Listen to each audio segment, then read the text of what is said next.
Hello everyone. Video के इस series में मैं अलग अलग इंस्टीट्यूट जैसे आस्था आईएएस, दृष्टि आईएएस, इम्तिहान और एडिटेरिया के टेस्ट सीरीज से हिस्ट्री के हिंदी मीडियम के क्वेश्चंस को डिस्कस करने जा रहा हूं। साइंस की तरह हिस्ट्री भी एक स्टैटिक सब्जेक्ट है, ये बदलता नहीं है। इस कारण से ये सारे क्वेश्चंस आने वाले 69th बीपीएससी पीटी एग्जाम में आप सबको फ़ायदा ही पहुंचाएंगे, आप सबको सफल बनाने में बहुत ही ज़्यादा योगदान करेंगे।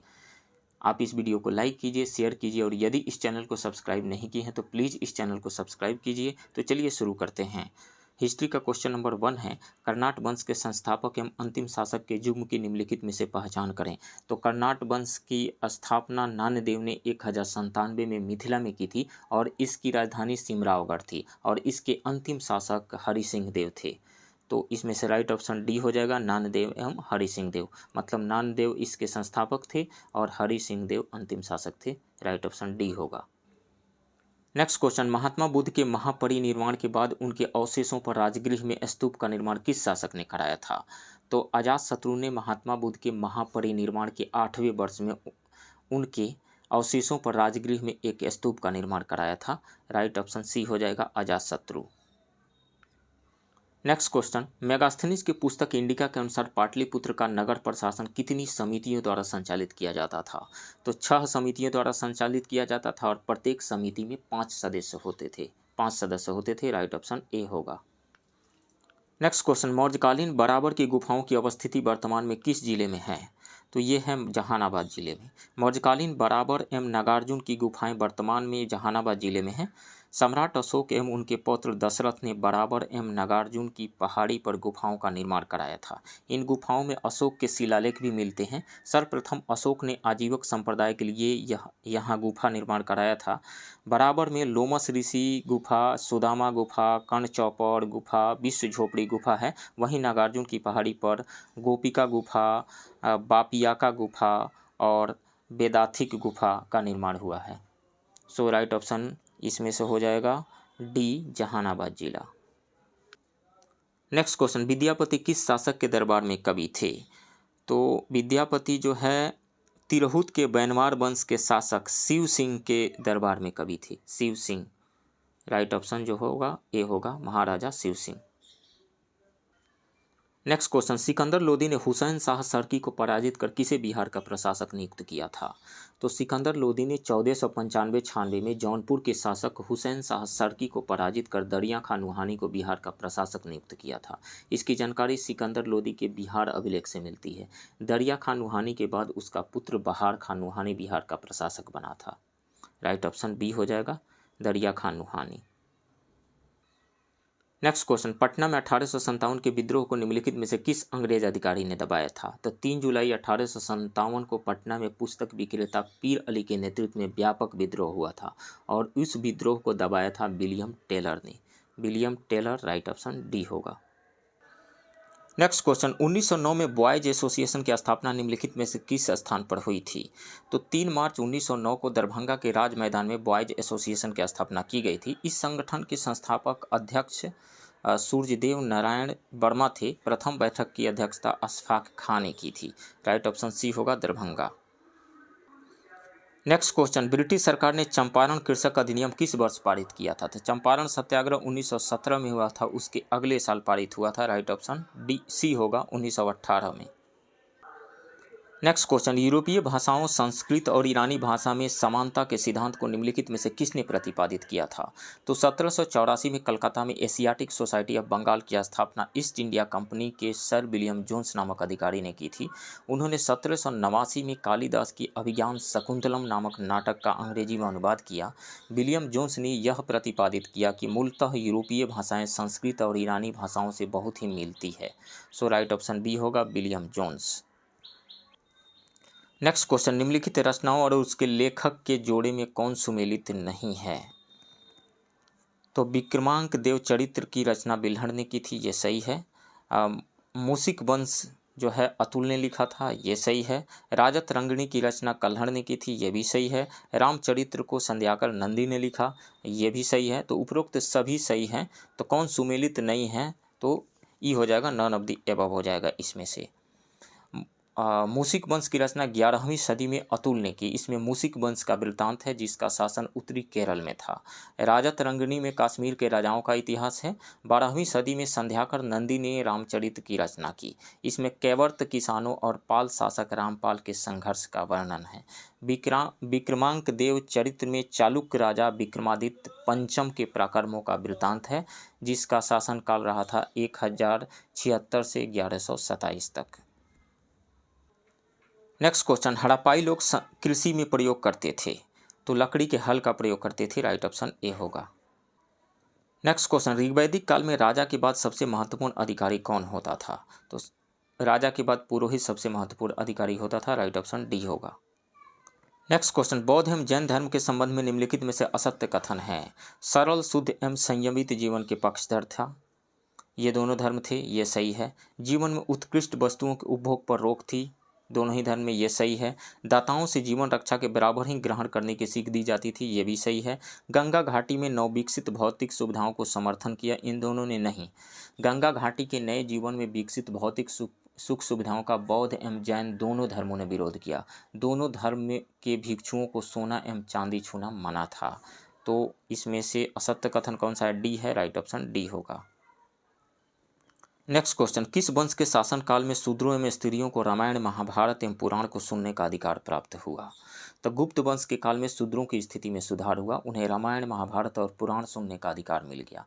वे अब कृष्ण नामक एक नए देवता की पूजा कर सकते थे। शूद्र अब कुछ गृह संस्कारों और अनुष्ठानों का भी शूद्रों को कुछ गृह संस्कारों और अनुष्ठानों का भी अधिकार मिला। इस काल में महिलाओं को भी रामायण, महाभारत एवं पुराण सुनने और कृष्ण पूजन के लिए विहित किया गया था। सो गुप्त वंश हो जाएगा। Right option C. Next question, निम्नलिखित में से किस मध्यकालीन शासक के काल में श्रीलंका के राजमुकुट व राज चिन्ह पर कब्जा कर लिया गया था? तो चोल वंश के राज प्रथम और उसके पुत्र राजेंद्र प्रथम सबसे महान शासक हुए। राजा ने दक्षिण पूर्व एशिया से होने वाले व्यापार पर नियंत्रण के लिए श्रीलंका पर आक्रमण कर उसके उत्तरी भाग पर कब्जा कर लिया। राजेंद्र प्रथम ने श्रीलंका की विजय का कार्य पूर्ण किया। इसके साथ ही श्रीलंका के राजा रानी के मुकुट और राज चिन्ह पर कब्जा कर लिया गया। सो राइट ऑप्शन यहाँ पे डी हो जाएगा, राजेंद्र प्रथम ने। Right option D. Next question, किस चौहान शासक ने अजमेर को बसाया और उसे अपनी राजधानी बनाया?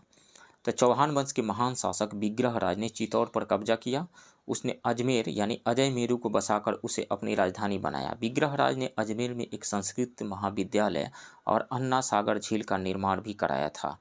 विग्रहराज ने दिल्ली को 1151 ईस्वी में तोमरों से छीन लिया था। सो राइट ऑप्शन ए हो जाएगा, विग्रहराज। नेक्स्ट क्वेश्चन, बलबन ने रक्त और लौह की नीति किसके खिलाफ अपनाई थी? तो बलबन के समय दिल्ली के निकट रहने वाले मेवातियों की हिम्मत इतनी बढ़ चुकी थी कि वे दिल्ली शहर की सीमा तक लोगों को लूटने लगे थे। इन तत्वों से निपटने के लिए ही बलबन ने रक्त एवं लौह की नीति अपनाई। लुटेरों को निर्ममतापूर्वक पकड़ कर मारा गया। दिल्ली के आसपास के जंगल काट डाले गए और वहाँ अनेक फौजी थाने कायम किए गए। बागी गाँव नष्ट कर दिए गए। बलबन ने सैन्य विभाग दीवाने अर्ज का गठन किया था। सो राइट ऑप्शन ए हो जाएगा, दिल्ली की सीमा तक लूटपाट करने वालों के खिलाफ, ए। नेक्स्ट क्वेश्चन, किस मध्यकालीन शासक के लिए कहा गया कि जहांपनाह की सल्तनत दिल्ली से पालम तक फैली हुई है? तो तुगलक वंश के शासक फिरोज शाह तुगलक की मृत्यु 1388 में है। उसके बाद सुल्तान एवं कुलीनों के मध्य एक बार फिर शक्ति संघर्ष प्रारंभ हुआ। फिरोज शाह के पुत्र सुल्तान मुहम्मद ने स्थिति को संभालने का असफल प्रयास किया। उसके उत्तराधिकारी नसरुद्दीन महमूद के काल में स्थितियां और विपरीत हो गई और सूबों के सूबेदार स्वतंत्र हो गए। सुल्तान दिल्ली के आसपास एक छोटे से इलाके का स्वामी होकर रह गया। एक मसखरे ने नसरुद्दीन महमूद के बारे में कहा भी था कि जहांपनाह की सल्तनत दिल्ली से पालम तक फैली हुई है। सो राइट ऑप्शन डी हो जाएगा, नसरुद्दीन महमूद के बारे में। नेक्स्ट क्वेश्चन, निम्नलिखित में से किस युद्ध से पूर्व बाबर ने स्वयं को पक्का मुसलमान दिखाने के लिए शराब की खरीद बिक्री प्रतिबंधित की थी? तो खानवा का युद्ध बाबर एवं राणा संज्ञा के मध्य 1527 में हुआ था और इसी खानवा के युद्ध से पूर्व उन्होंने किया था। खानवा के युद्ध से पूर्व, राइट ऑप्शन बी होगा। इस युद्ध में राणा सांगा को इब्राहिम लोदी के भाई महमूद लोदी, मेवात के शासक हसन खां मेवाती और लगभग सभी राजपूत शासकों का समर्थन प्राप्त था। अपने सैनिकों के मनोबल को बढ़ाने के लिए बाबर ने राणा सांगा के खिलाफ युद्ध को जिहाद करार दिया। स्वयं को पक्का मुसलमान दिखाने के लिए शराब की बोतलों और घड़ों को तोड़ने का आदेश दिया। इसके अलावा बाबर ने अपनी सल्तनत में शराब की खरीद बिक्री प्रतिबंधित कर दी और मुसलमानों पर सीमा शुल्क समाप्त कर दिया। इस युद्ध में बाबर विजयी रहा था। नेक्स्ट क्वेश्चन, किस मुगल शासक के काल में दरबार में यूरोपीय चित्रकला का चलन शुरू किया गया था? तो अकबर के शासन काल में दरबार में पुर्तगाली पादरियों ने यूरोपीय चित्रकला का चलन शुरू किया था। तो इसमें से अकबर हो जाएगा right option B. Next question, East India Company ने औपचारिक रूप से भारत में अपना व्यापार किस वर्ष प्रारंभ किया? तब ब्रिटिश ईस्ट इंडिया कंपनी की स्थापना 31 दिसंबर 1600 को एक शाही आदेश पत्र रॉयल चार्टर के द्वारा की गई थी। इस कंपनी को पूरब के साथ व्यापार का एकाधिकार दे दिया गया था। कंपनी ने औपचारिक रूप से भारत में अपना व्यापार 1613 ईस्वी में प्रारंभ किया था। राइट ऑप्शन डी होगा। मुगल बादशाह जहांगीर ने फरमान जारी कर कंपनी को भारत में अपनी फैक्ट्रियां बनाने की अनुमति दी। कंपनी ने अपनी पहली फैक्ट्री सूरत में 1608 में खोली थी। नेक्स्ट क्वेश्चन, किस आंग्ल मैसूर युद्ध में मराठों और निजाम ने मैसूर का साथ दिया था? तो अंग्रेज और मैसूर राज्य के मध्य 4 युद्ध हुए। 1767 से 1769 के बीच, दूसरा हुआ 1780 से 1784 तक, तीसरा हुआ 1790-94 में और चौथा हुआ 1799 में। पहले आंग्ल मैसूर युद्ध में मराठे और निजाम हैदर अली के विरुद्ध अंग्रेजों के साथ थे। दूसरे में उन्होंने अंग्रेजों के विरोध में हैदर अली का साथ दिया था। तीसरे युद्ध में पुनः मराठे और निजाम अंग्रेजों के साथ चले गए। चौथे और निर्णायक युद्ध में 1799 में अंग्रेजों का कब्जा मैसूर की राजधानी श्रीरंगपट्टनम पर हो गया। इस युद्ध में टीपू सुल्तान की मृत्यु हो गई थी। तो किस आंग्ल मैसूर युद्ध में मराठों और निजाम ने मैसूर का साथ दिया था? द्वितीय आंग्ल मैसूर युद्ध में। राइट ऑप्शन बी होगा। नेक्स्ट क्वेश्चन, निम्नलिखित में से किस गवर्नर जनरल के द्वारा लड़े गए युद्धों ने कंपनी पर भारी आर्थिक बोझ डाला और इस कारण से उसे वापस बुला लिया गया? तो लॉर्ड ब्लेजली 1798 में गवर्नर जनरल बनकर भारत आया। उसने सहायक संधि यानी सब्सिडियरी अलायंस की नीति विकसित की, जो साम्राज्य पर सीधे सीधे कोई बोझ डाले बिना किसी भारतीय राज्य के आंतरिक मामलों पर नियंत्रण स्थापित करता था। ब्लेजली की आक्रामक नीतियों और उसके द्वारा लड़े गए युद्धों से कंपनी पर भारी आर्थिक बोझ था। कोर्ट ऑफ डायरेक्टर्स ब्लेजली की आगे बढ़ो नीति से असंतुष्ट थे। इस कारण से 1805 में वापस बुला लिया गया और लॉर्ड कॉर्नवालिस को फिर से भारत का गवर्नर जनरल बनाकर भारत भेजा गया था। सो राइट ऑप्शन सी होगा, Lord Wellesley. Next question, the history of British India के लेखक निम्नलिखित में से कौन हैं? तो the history of British India William Jones की रचना है। इस पुस्तक का प्रकाशन 1817 में हुआ था। विलियम जोन्स ने इस पुस्तक में कहा कि भारत को सुधार के लिए एक अच्छे स्कूल मास्टर की आवश्यकता है, अर्थात अच्छे कानून बनाने वाली एक बुद्धिमान सरकार की आवश्यकता है, ज़रूरत है। सो राइट ऑप्शन हो जाएगा ए, विलियम जोन्स। नेक्स्ट क्वेश्चन, निम्नलिखित में से किस वर्ष बंगाल में जमींदारों के हाथ से पुलिस का काम लेकर थाना शुरू किया गया था? तो 1793 से पूर्व बंगाल में पुलिस का कार्य जमींदारों के अधीन था। जमींदारों ने इसका दुरुपयोग किया। इस कारण लॉर्ड कॉर्नवालिस ने 1793 में जमींदारों को पुलिस के कार्य से वंचित कर जिलों को थानों अर्थात 20 से 30 वर्ग मील की इकाइयों में बांट दिया। हर थाने को दरोगा नामक एक नए अधिकारी के अंतर्गत रखा और दरोगाओं की नियुक्ति और निगरानी का काम मजिस्ट्रेटों के हाथ में दे दिया। सो राइट ऑप्शन हो जाएगा बी, 1793 में। नेक्स्ट क्वेश्चन, किस एक्ट के द्वारा ईसाई मिशनरियों को भारत यात्रा की अनुमति दी गई? तो 1813 के चार्टर एक्ट ने ईसाई मिशनरियों को भारत यात्रा की अनुमति दी गई। इस एक्ट के माध्यम से, चार्टर एक्ट के माध्यम से। इसके साथ ही 2 विशिष्ट उद्देश्यों के लिए 1 लाख रुपये वार्षिक आवंटन का प्रावधान किया गया। पहला उद्देश्य भारत के शिक्षित लोगों को प्रोत्साहन के लिए और उनमें साहित्य पुनरुत्थान के लिए, और दूसरा उद्देश्य विज्ञान के ज्ञान को बढ़ावा देने के लिए। इस एक्ट को भारत में पश्चिमी शिक्षा का वास्तविक आरंभ बिंदु माना जाता है। सो राइट ऑप्शन ए हो जाएगा 1813 के चार्टर एक्ट से। नेक्स्ट क्वेश्चन, प्रांतों की कांग्रेस मंत्रिमंडलों ने किस कारण से 1939 में सामूहिक रूप से इस्तीफा दिया? तो 22 दिसंबर 1939 को कांग्रेस मंत्रिमंडल ने सामूहिक रूप से त्यागपत्र दिया। इस दिन को मुस्लिम लीग ने मुक्ति दिवस के रूप में मनाया। द्वितीय विश्व युद्ध में तत्कालीन वायसराय लॉर्ड लिन्लिथगो ने बिना भारतीय नेताओं से सलाह किए युद्ध में भारत को शामिल कर दिया।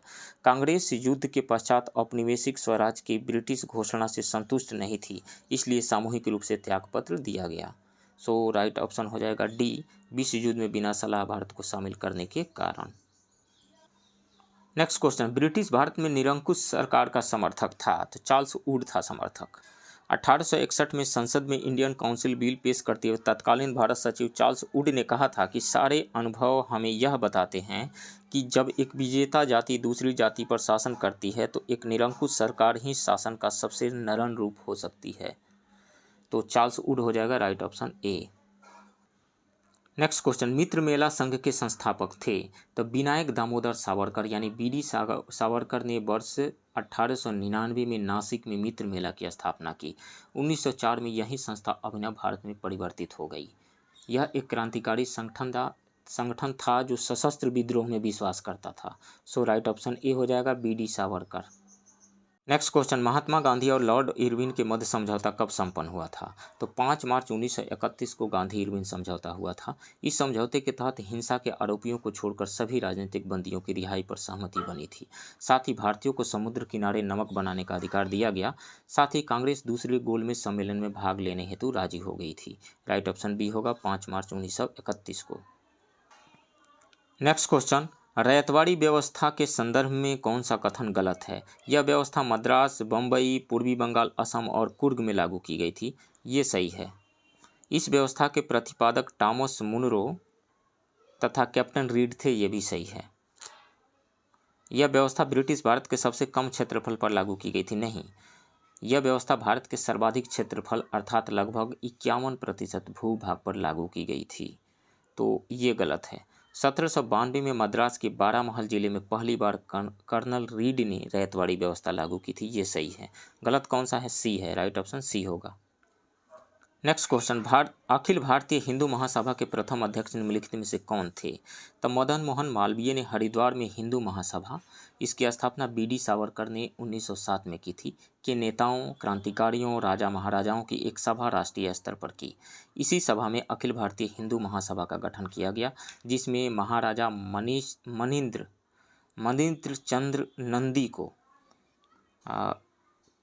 चंद्र नंदी को प्रथम राष्ट्रीय अध्यक्ष बनाया गया। दूसरे राष्ट्रीय अधिवेशन में पंडित मदन मोहन मालवीय को राष्ट्रीय अध्यक्ष निर्वाचित किया गया था। सो राइट ऑप्शन ए हो जाएगा मनिंद्र चंद्र नंदी, ए। नेक्स्ट क्वेश्चन, सर्वप्रथम द्विराष्ट्र सिद्धांत की बात निम्न में से किसने की थी? तो मुसलमानों के लिए सर्वप्रथम पृथक राष्ट्र का विचार, अभिव्यक्ति व प्रस्ताव 1930 में मुस्लिम लीग के इलाहाबाद अधिवेशन में राष्ट्रीय भाषण के दौरान मोहम्मद इकबाल ने रखा था। सो राइट ऑप्शन बी हो जाएगा मोहम्मद इकबाल। मुस्लिमों के लिए एक पृथक राज्य के रूप में पाकिस्तान शब्द को सर्वप्रथम कैम्ब्रिज विश्वविद्यालय के छात्र चौधरी रहमत अली ने अपने कुछ मित्रों के साथ मिलकर 1933 में नाउ और नेवर पेरिस फॉर एवर नामक अपने पंपलेट में रहमत अली ने पाकिस्तान शब्द अखंड भारत के कुछ प्रांतों को तोड़कर निर्मित करने का विचार प्रस्तुत किया था। सो इसमें से राइट ऑप्शन बी हो जाएगा मोहम्मद इकबाल ने सबसे पहले द्विराष्ट्र सिद्धांत की बात कही थी। नेक्स्ट क्वेश्चन, निम्नलिखित संगठनों एवं संस्थापकों की सूची को सुमेलित कीजिए। संगठन इधर संस्थापक है India home rule society. India home rule society की स्थापना 1905 में श्यामजी कृष्ण वर्मा ने इंग्लैंड में की थी। तो श्यामजी कृष्ण वर्मा ए का 1 हो जाएगा। Indian independence league. Indian independence league की स्थापना 1907 में द्वारिकानाथ दास ने अमेरिका में की थी। तो द्वारिकानाथ दास हो जाएगा बी का 3। यूनाइटेड इंडिया हाउस की स्थापना 1908 में तारकनाथ दास एवं जी.डी. कुमार ने अमेरिका में की थी। तो तारकनाथ दास एवं जी.डी. कुमार हो जाएगा सी का 4। और पेरिस इंडियन सोसाइटी की स्थापना 1905 में मैडम भीखाजी कामा ने पेरिस में की थी। तो डी का 2 हो जाएगा। तो इसमें से डी हो जाएगा 1342 राइट ऑप्शन डी होगा। नेक्स्ट क्वेश्चन, लंदन में भारतीय सुधार समिति किसने गठित की थी? तो उदारवादी नेताओं ने अपनी मांगे मनवाने के उद्देश्य से इंग्लैंड में भी अपनी संस्थाएं स्थापित की। 1887 में दादा भाई नौरोजी ने लंदन में भारतीय सुधार समिति की स्थापना की थी, गठित की थी। दादा भाई नौरोजी ने, राइट ऑप्शन डी होगा। नेक्स्ट क्वेश्चन, जालियांवाला बाग हत्याकांड की जांच के लिए 1 अक्टूबर 1919 को हंटर समिति का गठन किया गया। इस समिति में निम्न में से कौन भारतीय सदस्य समूह शामिल था? तो जालियांवाला बाग हत्याकांड 13 अप्रैल 1919 को हुआ। इस हत्याकांड की जांच के लिए 1 अक्टूबर 1919 को हंटर समिति का गठन किया गया। इस समिति में 5 अंग्रेज सदस्य थे। लॉर्ड हंटर जो अध्यक्ष थे, justice sir George Rankin, W.F. Rice, sir George Barrow, sir Thomas Smith, ये 5 लोग अंग्रेज लोग थे। इसके साथ साथ 3 भारतीय सदस्य चिमन लाल सीतलवाड़, जगत नारायण, साहबजादा सुल्तान अहमद शामिल थे। तो इसमें से राइट ऑप्शन सी हो जाएगा। चिमन लाल सीतलवाड़, जगत नारायण और साहबजादा सुल्तान अहमद, ये 3 भारतीय सदस्य थे। इसमें राइट ऑप्शन सी होगा। समिति ने मार्च 1920 में अपनी रिपोर्ट प्रस्तुत की थी। कांग्रेस ने इस नृशंस हत्याकांड की जांच के लिए अलग से मदन मोहन मालवीय के नेतृत्व में एक आयोग नियुक्त किया था। इस आयोग के सदस्य पंडित मोतीलाल नेहरू, गांधी जी, अब्बास तैयब जी, CR दास तथा जयकर थे। नेक्स्ट क्वेश्चन, निम्न में से किनके प्रयासों से गांधी इरविन समझौता हुआ था? तो तेज बहादुर सप्रू और MR जयकर के प्रयासों से, राइट ऑप्शन ए होगा। नेक्स्ट क्वेश्चन, 1801 में किस क्षेत्र के शासक ने सहायक सेना के लिए पैसा अदा नहीं करने के कारण अपना आधा इलाका कंपनी को सौंप दिया था? तो अवध ने। लॉर्ड बेलेजली के काल में 1801 में अवध के नवाब को अपना आधा इलाका कंपनी को सौंपने के लिए मजबूर किया गया, क्योंकि नवाब सहायक सेना के लिए पैसा अदा करने में चूक गए थे। इसी आधार पर हैदराबाद से भी कई इलाके छीन लिए गए। सहायक संधि के तहत रियासत को स्वतंत्र सेना रखने का अधिकार नहीं था, उसे कंपनी की तरफ से सुरक्षा मिलती थी और रियासत इस सुरक्षा यानी सहायक सेना के बदले पैसा अदा करती थी। राइट ऑप्शन बी हो जाएगा, अवध। नेक्स्ट क्वेश्चन, रविंद्रनाथ टैगोर ने शांति निकेतन की स्थापना किस वर्ष की थी? तो रविंद्रनाथ टैगोर ने 1901 में शांति निकेतन की स्थापना की थी। रविंद्रनाथ टैगोर का मानना था कि अंग्रेजों द्वारा स्थापित की गई शिक्षा व्यवस्था को कड़े और बंधनकारी अनुशासन से मुक्त होना चाहिए। उनका मानना था कि सृजनात्मक शिक्षा को केवल प्राकृतिक परिवेश में ही प्रोत्साहित किया जा सकता है। इसलिए उन्होंने कलकत्ता से 100 किलोमीटर दूर एक ग्रामीण परिवेश में अपना स्कूल शांति निकेतन खोला था। सो राइट ऑप्शन ए हो जाएगा, 1901 में। तो फ्रेंड्स, ये रहा अलग अलग इंस्टीट्यूट के टेस्ट सीरीज से हिस्ट्री के हिंदी मीडियम के क्वेश्चन का डिस्कशन। अब बने रहिए इस चैनल के साथ, मिलते हैं किसी दूसरे वीडियो में। तब तक के लिए थैंक यू वेरी मच।